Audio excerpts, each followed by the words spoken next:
Are you serious? Are you serious? Good morning, everyone. Grab a cup of coffee or orange juice or tomato juice or grapefruit juice or cranberry juice or ice water or iced tea. Are you serious?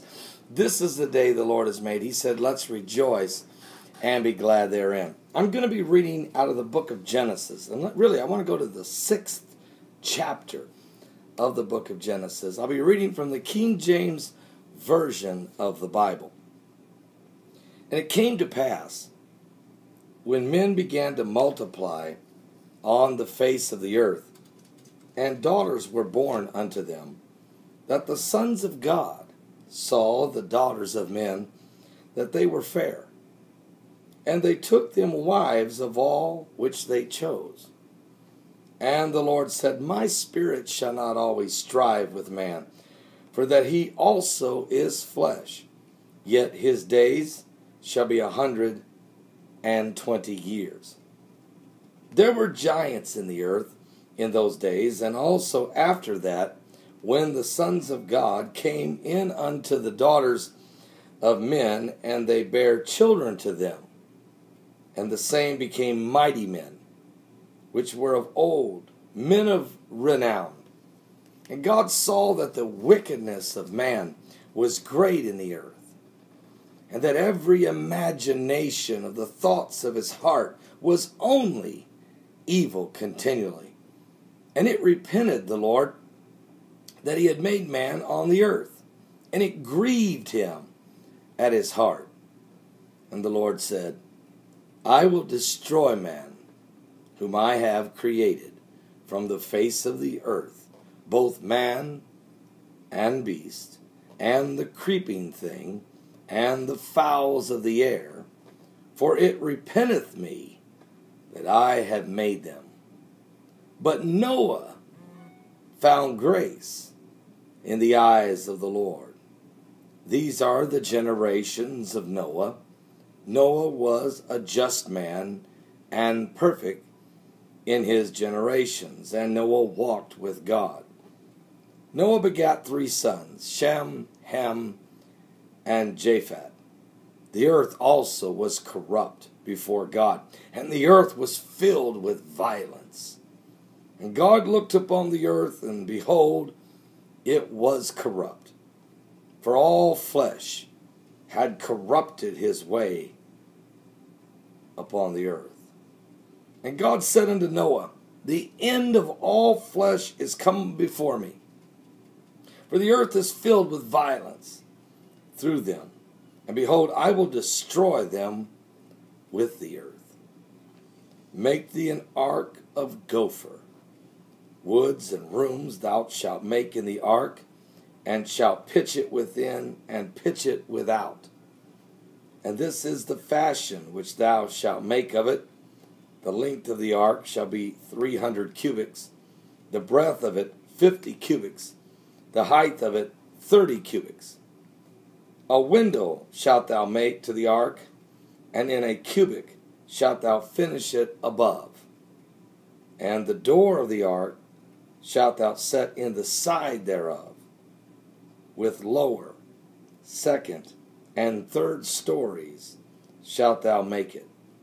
And behold, I, even I, do bring a flood of waters upon the earth to destroy all flesh, wherein is the breath of life, from under heaven, and everything that is in the earth shall die. But with thee will I establish my covenant. And thou shalt come into the ark, thou and thy sons, and thy wife, and thy sons' wives with thee. And of every living thing of all flesh, 2 of every sort shalt thou bring into the ark, to keep them alive with thee. They shall be male and female. Of fowls after their kind, and of cattle after their kind, of every creeping thing of the earth after his kind, 2 of every sort shall come unto thee, to keep them alive. And take thou unto thee of all food that is eaten, and thou shalt gather it to thee, and it shall be for food for thee and for them. Thus did Noah, according to all that God commanded him, so did he. A very powerful picture of, first of all, fallen man in his state, the fallen angels in their state, and how they corrupted the DNA of man, and how violence filled the earth, and how sin overrun the planet, and how God decided to bring judgment upon mankind, upon all flesh and the earth. But also there's another picture here. And giants, of course, filled the earth. But another picture begins to come forth, and that is a picture of grace, a picture of mercy, a picture of love. That even though God bringing judgment upon humanity, he also was bringing grace to Noah, his family, to the animals, and to mankind. Well, the next time the Lord destroys this earth, he will not use water no more. He's already given us the rainbow promise, never to use water for destruction. But the next time he will use fire, and he will consume everything, and time will run out. But he will also use grace. He will gather again those that have found favor in his eyes, those that have found grace in his eyes. Noah, being a preacher of righteousness, found that grace.